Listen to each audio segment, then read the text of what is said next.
What up, YouTube? It's your boy Banks, and we back in the building. You feel me? It's True Talks, cause True Talks. All right, let's get straight right into it. So you already know, man. We definitely have to discuss this. This is the first team or teammates in NBA history to go back-to-back 50 games in consecutive games.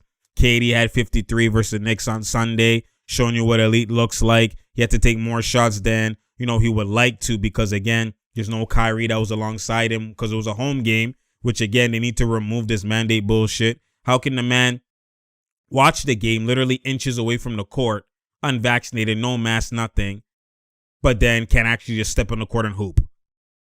Does that even make sense? It makes negative sense, right? It's like you could do testings to find out, like, no matter if you're vaccinated or not, if you had COVID or if there's tracings, you can't play anyways, and they're still doing rigorous testing regardless to make sure that they're good, right? That's part of the health and safety protocols. So if Kyrie is part of the health and safety protocols, why would he not be able to play, but be able to watch and have to pay for seats across the bench, not even sit with the bench, but be inches away from the floor, like, bruh, and not play? Like, that makes negative sense. There's no logic behind that at all whatsoever. So, again, we'll see if the mandate removes soon.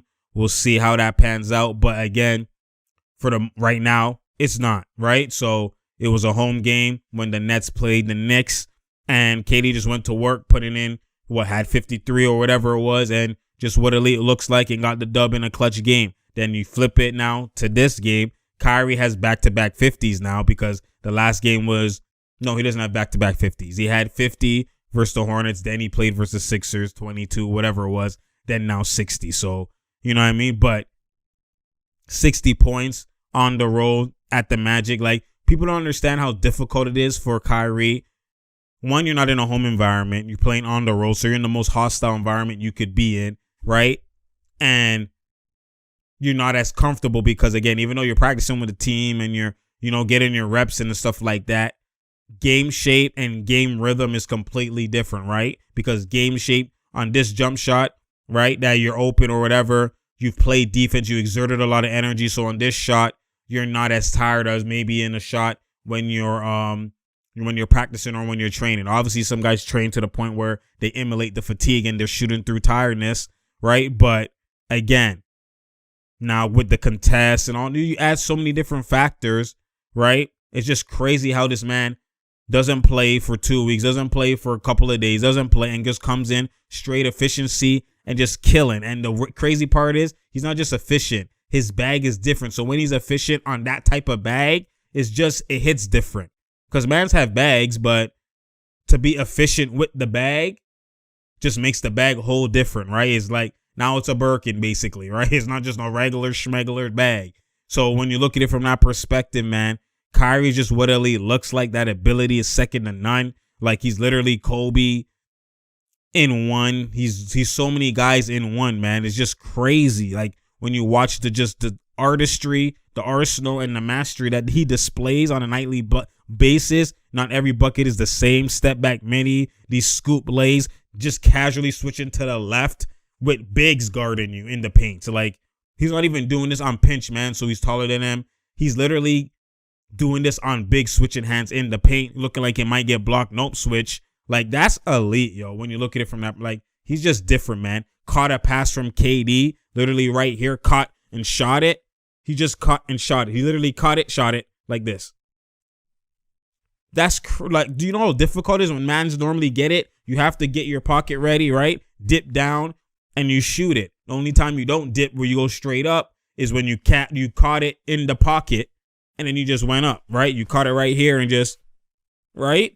But to catch it up here, he did that twice now. Both off KD's passes. One versus the Hornets and now one in this game. And this to be swished too on top of that. Like, this is what elite looks like. That ability is just crazy, man, dog. It's just beautiful to see. It's crazy. Like, his bag is just, when you look at the angles, you look at, like, if you were to dissect it and dive into it, like, from a science, like, Kyrie is just on a whole different echelon. Like, he has post-up ability, left shoulder, right shoulder, shimmies. Like, every move in the package, in the history of basketball, this man can display it at any night. to the point where he's making moves. Like, dog, he's just, and then not only that, he's doing this, reading and reacting on the fly. Like, none of this is predetermined. Like, that, to not predetermine this is just different, man. It's just different. He literally just thinks in the moment and smells blood and just, bruh, and then smells blood, but displays it with this kind of grace, artistry, and just eliteness is just, bruh. I don't know how you watch that and then have the audacity to say this man's not a top 75 player of all time. That's what we doing. He's not this kind of ability, this kind of skill set is on a top 75 of all time. I don't care what the narrators narrators or narratives. I don't care what the narratives are. I don't care what all the kind of like hoopla goes around with Kyrie. It doesn't matter.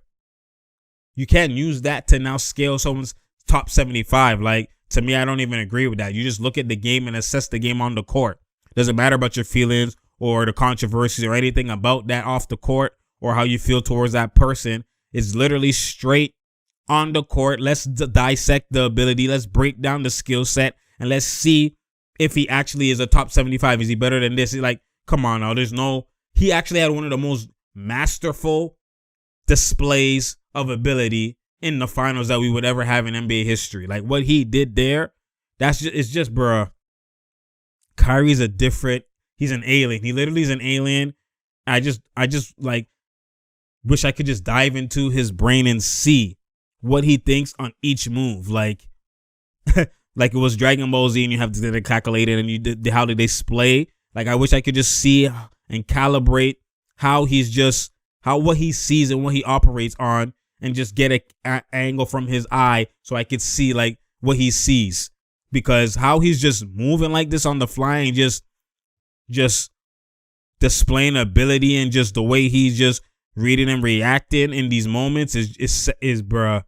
It's something we haven't seen before, man. To be honest, this is why he's the most skilled PG of all time. Like, no one's even close to him. It's like not even like the echelon he's on. Like, he literally like he has a Kobe deep bag, like left hand floater. Like, he will even do a left hand shot if he wanted to. Like, this type of bag and artistry is just, again, it's something we haven't seen before. So, I mean, man, Kyrie's just a different beat, and you could just tell Kyrie and Katie have that kind of friendship where they literally like they're boys.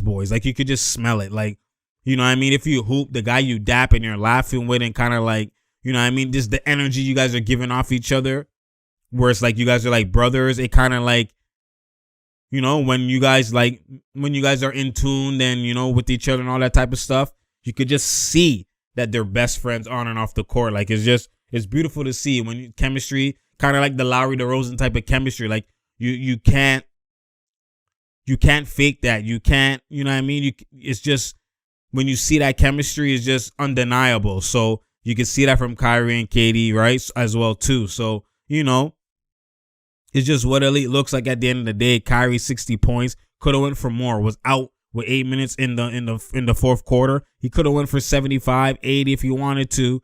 Like, he could have easily. Even some points, even in the third quarter, he was passing to Katie where Katie was high post killing. Like, Kyrie wasn't even trying. Like, he was just playing within the flow. The flow dictated this. So when you look at it from that perspective, man, bruh, it's what elite looks like at the end of the day. Kyrie's just a different breed, a different human. You know what I'm saying? It's just, bruh. I'm looking at this ability, man. It's just mastery, man. It's masterful. It's crazy when you think about it. It's crazy. So, you know, we'll see how it pans out. Brooklyn went on a winning streak. Brooklyn now has, you know, let's go see Brooklyn's schedule actually, because I'm pretty sure their schedule isn't too heavy. But again, when you're missing pieces, we still waiting to see the Ben Simmons debut. You know, Kyrie just getting buckets, obviously, but we're still waiting to see how Mans is just moving fully healthy, especially going into the playoffs, right? So you would always want to see that. And right now, look, they have Bear games. So they have 1, 2, 3, 4, 5. They have 13 games left, right? The Nets, and only 1, 2, 3, only 4 of them are on the road, and one of them is New York. So versus the Knicks. So he's only got 3 on the road, right? Memphis, Miami, then Atlanta. New York, he can't beat her for. But when you look at it, it's just they face Dallas, then Portland, then Utah, then Memphis, then Miami, then Charlotte. So you're looking at that. Utah, Memphis, Miami, Charlotte. Utah, Memphis, Miami, Charlotte are the 4 games where it's like that's tough.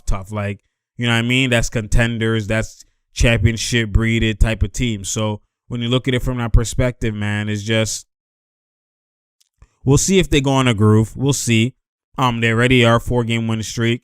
Hopefully they could string them another 4 games together, get 8. String another 4 games, get 12. Then Ben Simmons comes back, right? And then Seth Curry, who had an ankle injury as well, comes back. But, you know, at the end of the day, if you have a guy like this dropping 60, dropping 50 on ability and arsenal, at some point you have to be like, okay, you know what?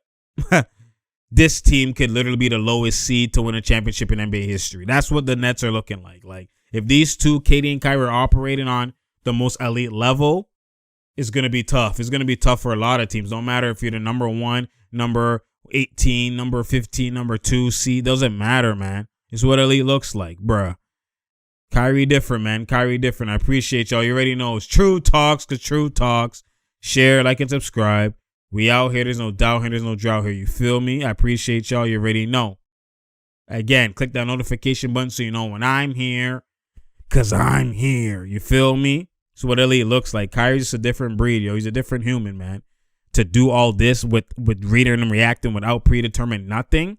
Like, he don't predetermine nothing. You could just tell in his ability and how he moves, his fluidity, how he just counter, how man's get shifted. Like, he's just different, man. He's different, man. His package is, bruh.